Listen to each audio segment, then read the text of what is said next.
Okay, ഇത് actually ഇത് time and ഡിസ്റ്റൻസിൽ ഒരു ക്വസ്റ്റ്യൻ ആണ്. നേരത്തെ ഈ റിമോട്ടിൽ ചോദിക്കുകയായിരുന്നു, ഇപ്പം കമ്പാരിറ്റീവ്ലി കുറവാണ്. ക്വസ്റ്റ്യൻ ഇതാണ് പറയുന്നത്, 2 ബസ് ടെർമിനലിൽ നിന്ന് 20 km/h സ്റ്റാർട്ട് ചെയ്യുന്നു. ഓരോ 10 മിനിറ്റ് കഴിയുമ്പോൾ, ചില സമയത്ത് നമുക്ക് ഈ ക്വസ്റ്റ്യൻ ചോദിക്കുന്ന ഓരോ 10 മിനിറ്റ് കഴിയുമ്പോഴും ബസ് ഇങ്ങനെ വരുന്നെന്ന് പറയും. ദെൻ ഒരാൾ ഓപ്പോസിറ്റ് ഡയറക്ഷനിൽ നിന്ന് വരുന്നുണ്ട്. ഓക്കെ, ബസ് ടെർമിനലിൻ്റെ അടുത്തോട്ട് വരുന്നുണ്ട്. അവനാണെങ്കിൽ ഈ ബസ്സുകളെ 8 മിനിറ്റ് ഇൻ്റർവെല്ലിൽ കാണുന്നു. ഇത് ചിലപ്പോൾ 2 ബസ്സിൻ്റെ കേസ് പറയും, ചില സമയത്ത് കുറേ ബസ്സുകളുടെ കേസ് ഇങ്ങനെ പറയും. ഓരോ ബസ്സിനെയും 8 മിനിറ്റ് ഇൻ്റർവെല്ലിൽ കാണുന്നു എന്ന് പറയും. അപ്പോൾ ഈ ഒരു ക്വസ്റ്റ്യൻ എങ്ങനെ അപ്രോച്ച് ചെയ്യാൻ നോക്കാം. ഓക്കെ, ഇത് അപ്രോച്ച് ചെയ്യാനായിട്ട് നിങ്ങൾ എളുപ്പത്തിൽ ആലോചിക്കേണ്ട ഒരു കാര്യമുണ്ട്. ഓക്കെ, നമ്മൾ പറഞ്ഞതനുസരിച്ച് ഇതൊരു ബസ്സാണ്, ഇത് വേറൊരു ബസ്സാണ്. ഈ ബസ്സുകൾ തമ്മിൽ 10 മിനിറ്റിൻ്റെ ഇൻ്റർവെല്ലിലാണ് അവൻ കാണുന്നത്, അല്ല പോകുന്നത്, 10 മിനിറ്റിൻ്റെ ഇൻ്റർവെല്ലിലാണ് പോകുന്നത്. ഓക്കെ, ദെൻ ഇവിടെ ഒരു മാനുണ്ട്. അവനാണെങ്കിൽ ഈ ബസ്സുകളെ 8 മിനിറ്റ് ഇൻ്റർവെല്ലിൽ കാണുന്നു എന്ന് പറയുന്നു. ഓക്കെ, ഈ മാൻ സ്റ്റേഷനറി ആണെന്ന് വിചാരിക്കുക, അല്ലെങ്കിൽ ഇതൊരു പോസ്റ്റ് ആണെന്ന് വിചാരിക്കുക, അല്ലെങ്കിൽ ഒരു പോളാണെന്ന് വിചാരിക്കുക, സ്റ്റേഷനറി ആണെന്ന് വിചാരിക്കുക. അപ്പോൾ ആക്ച്വലി ഈ ഒരു ബസ് ഇവിടെ നിന്ന് സ്റ്റാർട്ട് ചെയ്തിട്ട് ഇത്രയും ദൂരം കവർ ചെയ്യണമെങ്കിൽ അവൻ്റെ സ്പീഡും ഓരോ 10 മിനിറ്റ് കഴിയുമ്പോൾ മീറ്റ് ചെയ്യുന്നതെന്നല്ലേ പറഞ്ഞത്. അപ്പോൾ ആദ്യത്തെ ബസ് മീറ്റ് ചെയ്തു, അടുത്ത ബസ് 10 മിനിറ്റ്.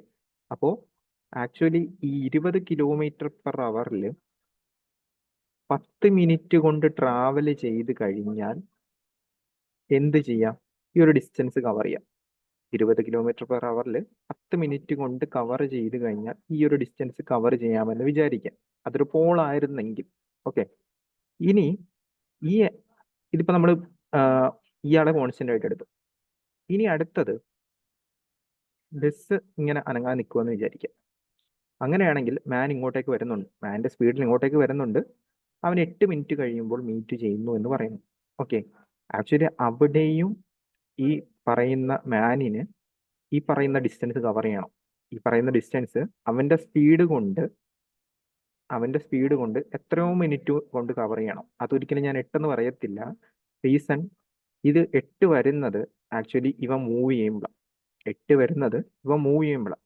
അവൻ്റെ സ്പീഡ് കൊണ്ട് എത്രയോ ടൈം മൂവ് ചെയ്യുമ്പോൾ നമുക്ക് ഈ ഒരു ഡിസ്റ്റൻസ് കവർ ചെയ്യാൻ പറ്റും.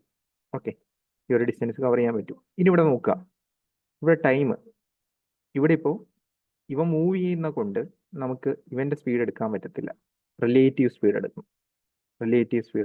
റിലേറ്റീവ് സ്പീഡ് എടുക്കുമ്പോൾ ഓപ്പോസിറ്റ് ഡയറക്ഷനിലാണ് വരുന്നത്.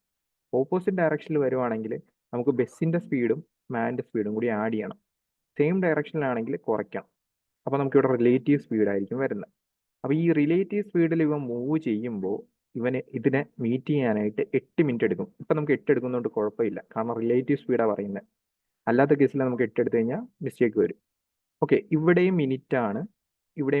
അതാണ് ഞാൻ കൺവേർട്ട് ചെയ്യാത്തത്, കാരണം കൺവേർഷൻ ചെയ്യേണ്ട ആവശ്യമില്ല. ഇനി എന്ത് ചെയ്യാം? കട്ട് ചെയ്യാവുന്നതെല്ലാം കട്ട് ചെയ്യാം. 4 വെച്ച് കട്ട് ചെയ്ത് കഴിഞ്ഞാൽ ഇവിടെ 2 വരും, ഇവിടെ 5 വരും. ഓക്കെ, ആ 2 വെച്ച് ഇതിനെ കട്ട് ചെയ്ത് കഴിഞ്ഞാൽ 5 വരും. അപ്പോൾ റിലേറ്റീവ് സ്പീഡ് 25 എന്ന് പറഞ്ഞു കിട്ടും. റിലേറ്റീവ് സ്പീഡ് 25 എന്ന് പറയുന്നതിൻ്റെ അർത്ഥം ആ മാനിൻ്റെ ബസ്സിൻ്റെയും സ്പീഡ് ആഡ് ചെയ്യുമ്പോഴാണ് 25. സോ മാൻ്റെ സ്പീഡ് എത്രയായിരിക്കും? 5 km/h. ഈ ക്വസ്റ്റ്യൻ നേരെ സെയിം ഡയറക്ഷൻ്റെ കേസിന് ചോദിക്കാറുണ്ട്. അപ്പോൾ റിലേറ്റീവ് സ്പീഡ് മൈനസ് ആയിട്ട് എടുത്താൽ മതി. വേറൊന്നും നമുക്ക് അതിനകത്ത് ചെയ്യാം.